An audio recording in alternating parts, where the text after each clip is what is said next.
Thursday, the 2nd of September 2020. Good afternoon, ladies and gentlemen, and thanks for watching the Midday Bilingual Newscast. On the libraries are putting all they have to do in order to meet with a high demand, bring more light on yesterday's events organized by his ministry. And today we invite you to discover the Idol village in Bere Division, Adamawa region, its unique architecture, greenery. The wearing of face masks in public places. Le système francophone manque. Quels sont les autres manuels scolaires absents dans les rayons? Esquisse de réponse dans ce reportage que signe Sadou Mamoudou. Un peu plus de 30 jours avant la rentrée scolaire du 5 octobre 2020, les livres pour les classes de première, scientifiques par exemple, ne sont toujours pas disponibles. Cette mère d'élèves n'a pu se procurer que 2 livres sur une liste de 6. Pour les autres manuels, elle va devoir attendre. On se dit que les manuels peuvent arriver d'ici la fin du mois. Avec l'approche par compétences, la réforme des programmes, la pandémie actuelle, éditer à temps et diffuser les livres devient quasi impossible dans un contexte pareil. Il y a un livre de maths qui n'est pas encore disponible. Je n'ai pas pu avoir le livre de physique aussi. Quelques œuvres là aussi. Il y a peut-être la science aussi. Je n'ai pas réussi à avoir. Donc, il y a des livres clés là qui ne sont pas disponibles. Par rapport à l'an passé, il n'y a vraiment pas de marché. Au Conseil national d'agrément des manuels scolaires, on est optimiste, même si le temps de l'édition des manuels, en grand nombre, reste d'actualité. À la fin de ce mois, à la fin du mois d'août, les entrepôts seraient déjà fournis en manuel. Il ne peut pas avoir d'augmentation des livres puisque les prix sont homologués et ils sont les mêmes d'année en année.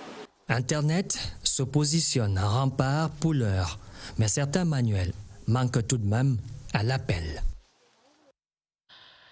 Toujours en éducation, la filière coopération internationale, action humanitaire et développement durable de l'Institut des relations internationales du Cameroun a 10 ans. Cette année, la cérémonie officielle de célébration a eu lieu ce mardi au campus de l'IRIC ici à Yaoundé.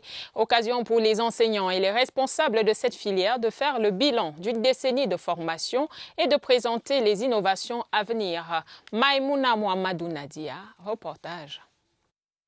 En une décennie d'existence, plus de 1800 experts internationaux bien formés ont obtenu coopération internationale, action humanitaire et développement.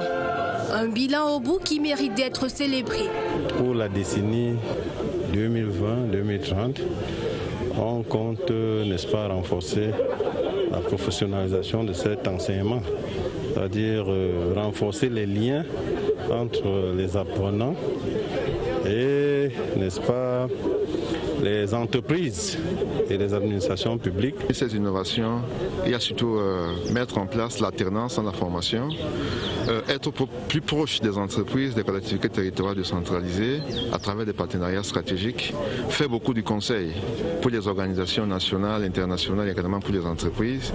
Et autre chose, faire la recherche appliquée. Beaucoup de recherche appliquée, aussi beaucoup de production scientifique. Le Master CA2D a pour but de produire des cadres dans la planification, la gestion et la bonne gouvernance et des actions liées au développement. Moi, j'ai appris beaucoup de choses en matière de programmes, comment élaborer des politiques qui vont dans le sens de la lutte contre la pauvreté, qui mettent l'homme au cœur de tout. Les spécialités de cette formation participent ainsi à la prise en compte des opportunités d'insertion professionnelle, aussi bien dans le contexte national qu'international.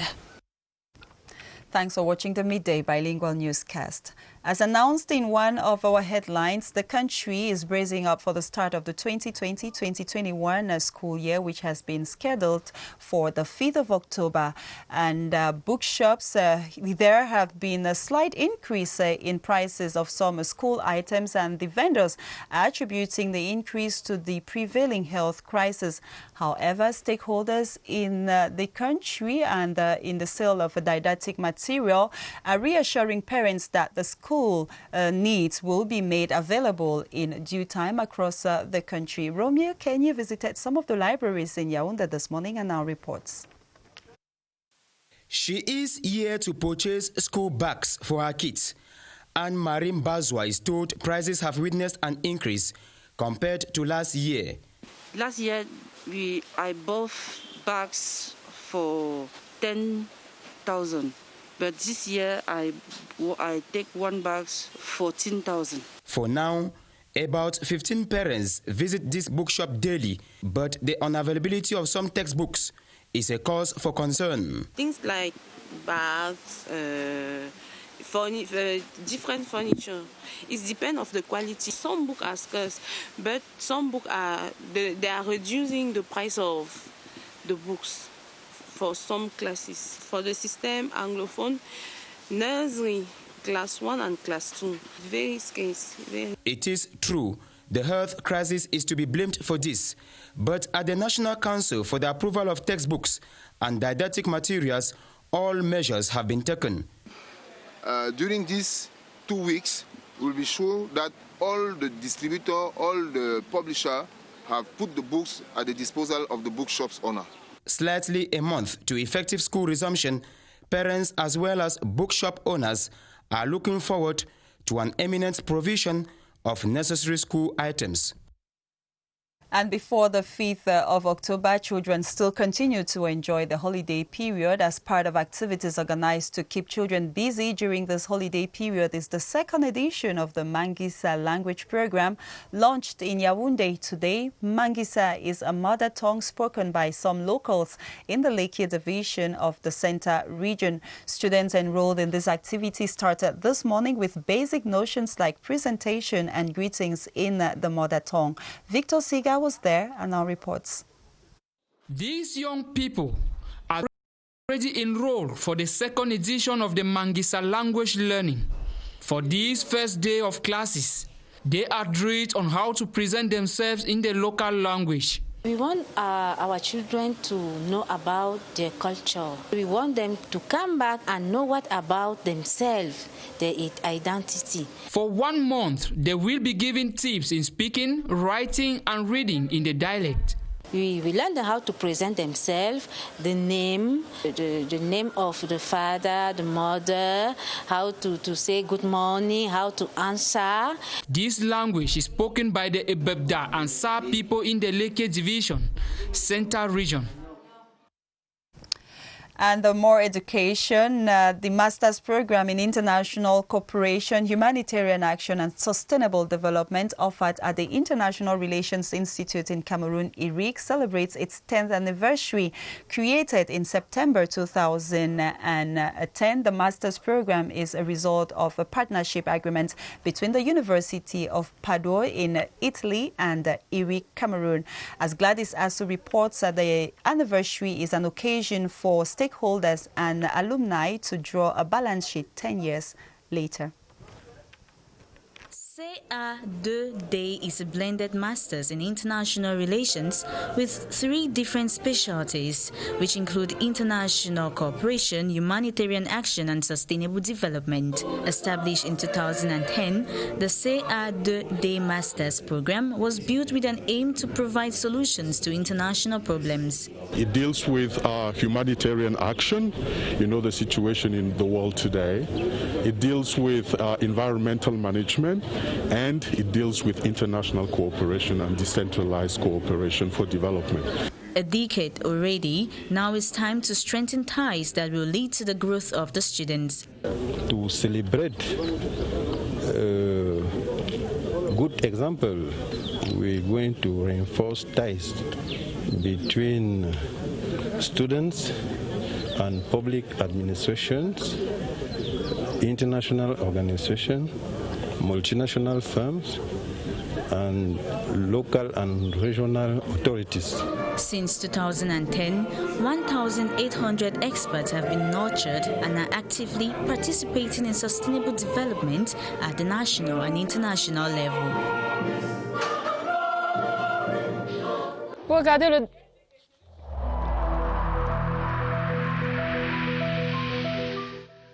Il est essentiel que les mesures qui ont été indiquées soient absolument respectées par chacun de nous. Lavez-vous régulièrement les mains à l'eau et au savon ou à l'aide d'un gel hydroalcoolique. Restez à au moins 1 mètre de distance des autres personnes, surtout si elles toussent, éternuent ou ont de la fièvre. Si vous avez de la fièvre, de la toux ou des difficultés à respirer, consultez un médecin.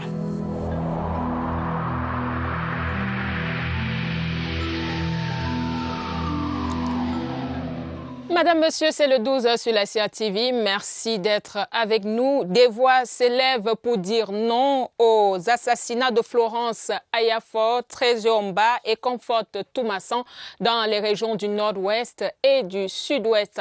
Des crimes odieux condamnés hier mardi ici à Yaoundé au cours d'une cérémonie d'hommage à ces victimes en présence du professeur Marie-Thérèse Abnondoa, la ministre de la Promotion de la Femme et de la Famille. Quelques temps forts de cette cérémonie avec Christelle Fouda.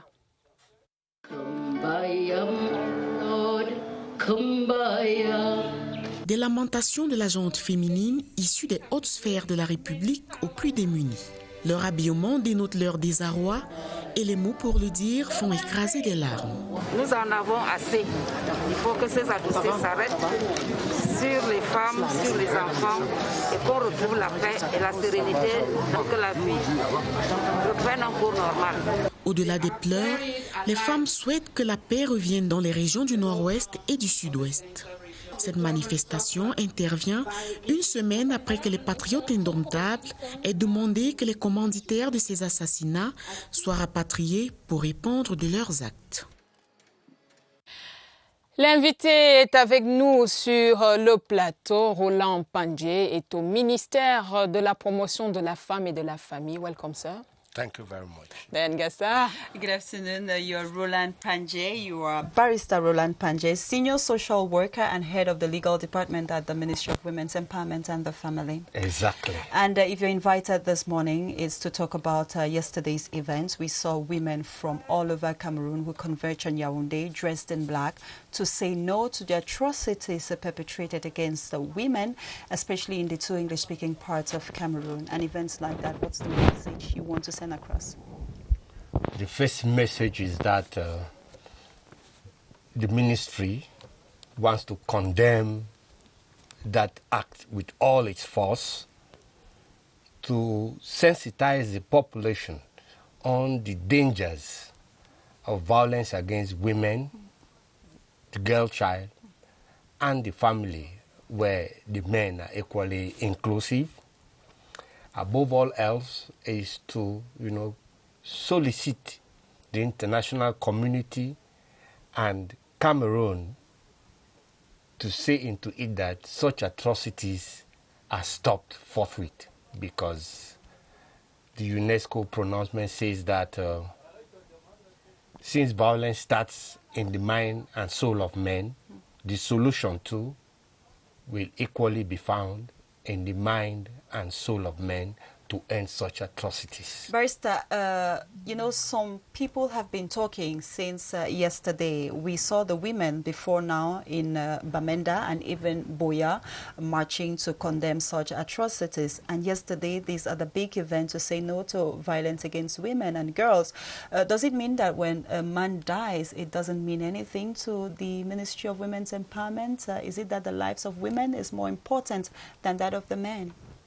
Not necessarily, because the name of the ministry is Women's Empowerment and the Family. Mm-hmm. And the family is not just the woman or the child. The men are equally involved. Mm-hmm.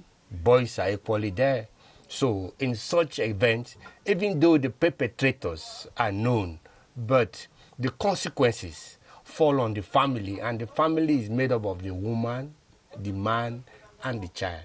That is why the coming out strongly yesterday of the ministry, attention of the international community, as well as prick the consciences of the national powers that be, to see into it that this violence is stopped forthwith. Very important. Now, to talk about the women, we saw the cases of Florence, we saw the cases of many other women being maltreated and even brutally killed. What would you tell these women, especially in the Northwest and the Southwest, to do to avoid falling victim to such atrocities? Because we know that they are probably weaker, and so when these men get them, they deal with them. What can they do? Should they be working in groups? What exactly can you tell them? The essence of the yesterday activity is to draw the attention of the population in general and the woman folk in particular to know the early warning signals and to equally have the notion to identify perpetrators of violent acts. That is why the ministry came out very strongly to condemn these atrocities. And what is the ministry doing? It's not only limited to the cases of Florence or Trésor or Comfort, but to raise awareness of the other atrocities that are being perpetrated on men and boys. And above all else is to show the fact that Cameroon is a peace-loving country where blood is not part of their menu. By so doing, they should stop spilling innocent blood and sue for peace. And to talk about peace, it definitely concerns everybody, not only the Ministry of Women's Empowerment and the family who are those concerned. You want the other ministries too, but maybe traditional rulers or customs, the religious bodies too. Everybody is called to say something. You see, the ministry works in synergy with other ministries and international institutions, as well as national groundbreaking institutions like the religious body, the churches, associations, and on the other side of ministries, we have the Minister of Communication that is sparing no effort to sensitize the world, the ministries of education, because that's where most of the target victims are called from. You have the Minister of Territorial Administration, Protection Agency, as well as the Minister of Decentralization and other ministries that work hand in gloves to see into it that violence is stopped and such atrocities are stopped too, that is being done on women, the girls, and the men. We've seen how Cameroonians have been buried alive. We've seen how the necks of human beings have been chopped off with blunt machetes and knives. We've seen how people are killed with den guns and even conventional weapons. Those things are not the culture of the Cameroons. Definitely not. And quickly, before you go, you were talking about the women. You were telling them yesterday to denounce all the perpetrators. We know these women to be loving. We know the boys there to be very dangerous, and these are their children. Do you think it would be easy for a mother to go up there and say, hey, look at this, my son is a gang leader in the bushes? Yes. You see, the woman is at the crossroad in that either it's a child that is killed, or the husband, or a relative, or a friend. By so doing, the woman is at the threshold of all the pains and suffering. And she is equally in a better place to tell the perpetrators, who might either be their children, their husbands, or friends, to stop such actions because the consequences are far-reaching. Thank you so much for coming, Barrister Roland Pandje. The consequences are far-reaching, and we hope that the message will continue going across. Martin Ndenge, you will stay with us. Martin Ndenge, you continue with the French language. Et on repart à Messassi ici, où des cours de langue maternelle sont lancés depuis ce matin. Des cours de langue maternelle comme activité pour des vacances utiles. Pendant 3 semaines, les enfants vont donc apprendre, écrire, lire et parler Manguissa, l'une des langues de la Léquié, région du centre. Pour les promoteurs de cette opération, il est question d'amener les jeunes générations à maîtriser correctement les rouages de leur langue en voie de disparition dans les ménages. Pour cette première journée, l'enthousiasme se lit sur le visage de quelques jeunes élèves et de leurs encadreurs. Je vous propose d'écouter l'un d'eux, Paul-Marie et Claire Nsouga. Il est au micro de Marlise Enouambaga à Oumou. On s'est rendu compte que dans nos ménages, dans nos maisons, la langue a perdu du terrain. Et nous nous sommes ressaisis à partir du moment où on a eu l'alphabet et nous travaillons pour que la langue ne se perde pas. Nous sommes à mesure d'écrire, nous sommes à mesure de lire.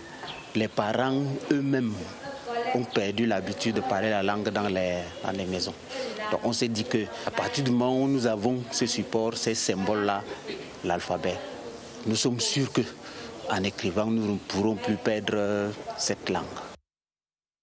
Et nous reviendrons sur cette activité dans nos prochaines éditions de journaux pour voir ce que les enfants ont déjà appris en langue Manguissa. Depuis ce matin, on parle économie à présent. 10 milliards de francs CFA pour sauver les entreprises camerounaises. Le gouvernement et son partenaire BGFI Bank ont formalisé cet accord au terme d'une audience au ministère des Finances ce mardi. Léopold Motaze et Abakal Mahamat tendent la main à ces acteurs de l'économie nationale qui ont perdu plus de 72% de leur chiffre d'affaires du fait de la crise sanitaire. Compte rendu de Cyril Kingembepe. Il est urgent de sauver les PME camerounaises affectées par la pandémie. C'est l'objet de cet accord formalisé entre le gouvernement et son partenaire. Au moment où le chef de l'État nous demande justement d'élaborer un plan de relance. Autant nous apprécions qu'un appui soit accordé aux PME, autant nous souhaiterions souvent que les banques comprennent quelles sont nos propres priorités. Nous préférerions toutes ces initiatives qui visent par exemple à transformer les matières premières locales. La banque souhaite être l'acteur clé de ce sauvetage. L'objet principal, c'est de soutenir la partie la plus vulnérable qui a été touchée par le Covid. Chaque PME aujourd'hui au Cameroun emploie 30-40 personnes. Ça fait au moins le double en termes de familles qui vivent de ces personnes-là. Pour nous, l'essentiel aujourd'hui, c'est d'abord de préserver des emplois. Les PME représentent 99% des entreprises nationales. Elles génèrent 67% des emplois pour un chiffre d'affaires entreprise de 34%. Elections Cameroon has registered over 15,000 new potential voters in electoral rolls for the 2020 annual revision of electoral registers.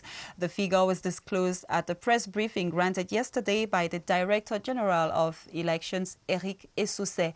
Ebenezer Akanga attended the press briefing and now reports. According to the Director General of Elections, the revision exercise took place in a special context marked by the health crisis linked to the COVID-19 pandemic. Compliance with these government-prescribed barrier measures led Election Cameroon to carry out the revision of voter registers only at field stations found in council branches, rather than carrying out field visits as was done in previous years. At the end of the registration process, 15,077 new registrations were carried out. This brings the total number of persons registered on the National Electoral Roll to 6,868,575. From now on, Election Cameroon will proceed with the technical verifications necessary for the production of provisional electoral register by 20 October and the publishing of the National Electoral Roll by 23rd December in accordance with the Electoral Code. The Director General said that ELECAM will continue to work for a trustworthy electoral register to ensure transparent, impartial and credible elections. Cap à présent sur Maroua, dans la région de l'extrême nord, où une délégation de plusieurs ministres est annoncée pour évaluer les dégâts causés par les pluies abondantes de ces derniers jours. L'effondrement du pont de Pilar sur la nationale numéro 1 en est un aspect. Le gouverneur Midiawa Bakari faisait le point des conséquences de cet effondrement lors d'une réunion de crise récente à Maroua. Aladi Mustafa nous en dit plus depuis CRTV Extrême Nord. La vie s'est arrêtée sur le pont de Pilar après son effondrement. Ici, sur les lieux du sinistre, une ceinture de sécurité a été installée. Les camions en provenance de Douala pour N'Djamena ou vice-versa n'ont plus d'autre choix que de passer par le centre-ville. Je suis arrivé à Maroua hier aux environs de 19h.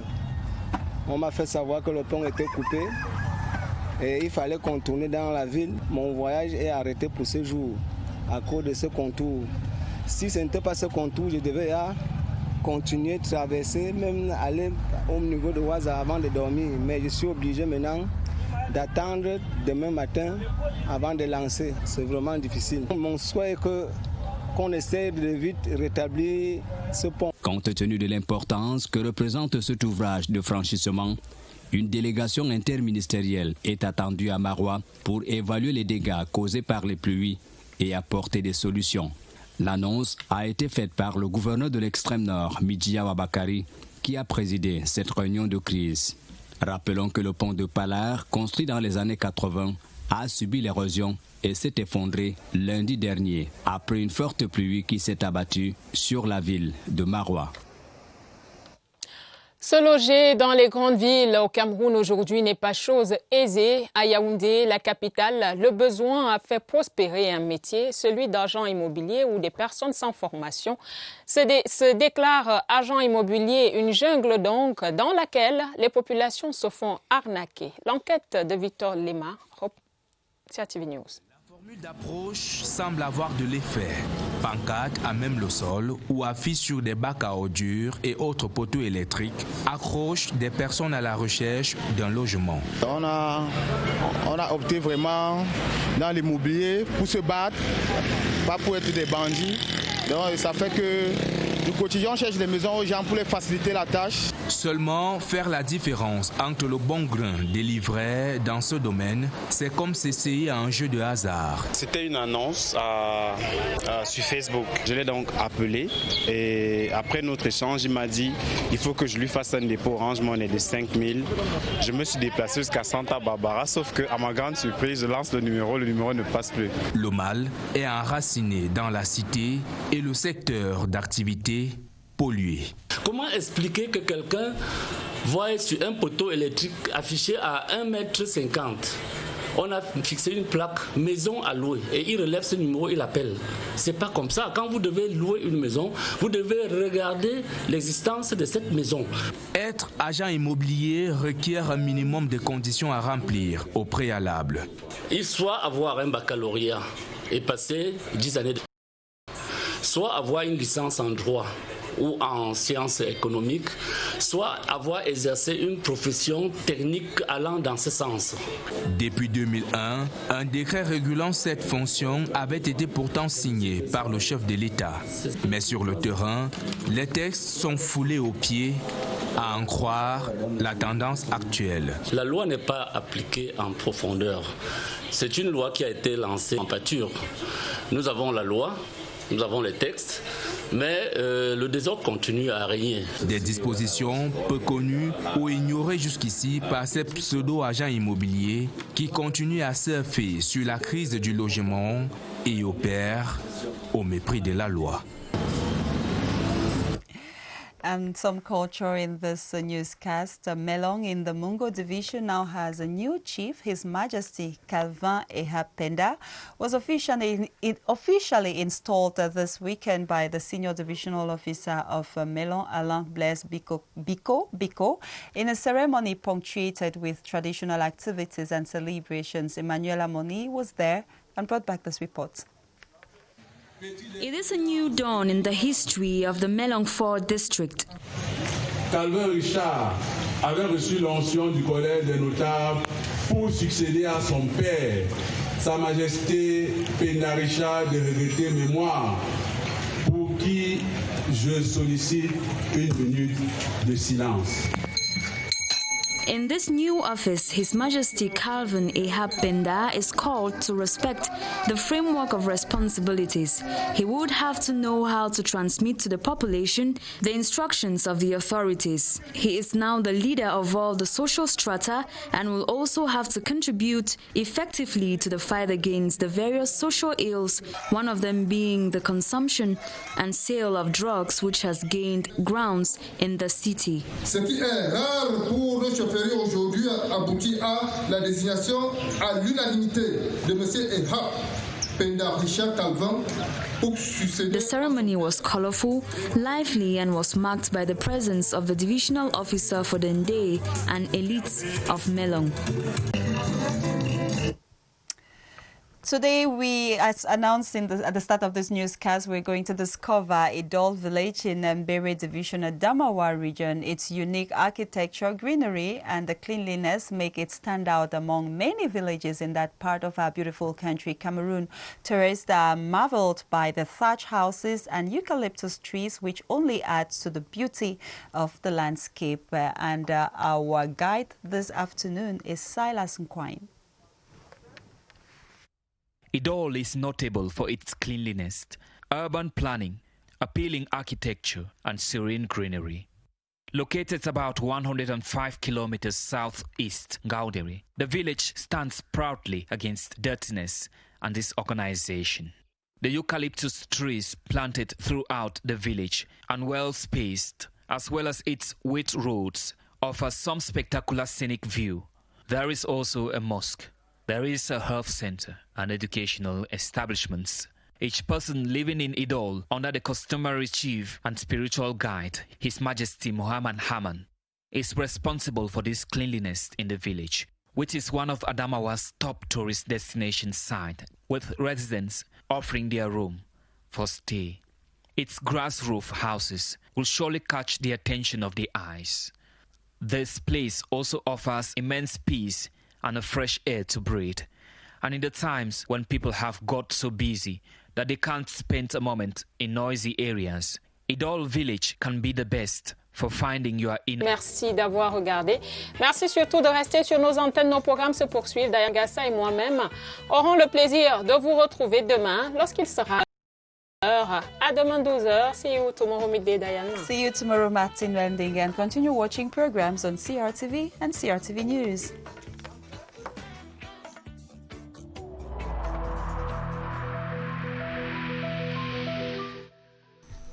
The wearing of face masks in public places will be mandatory until further notice.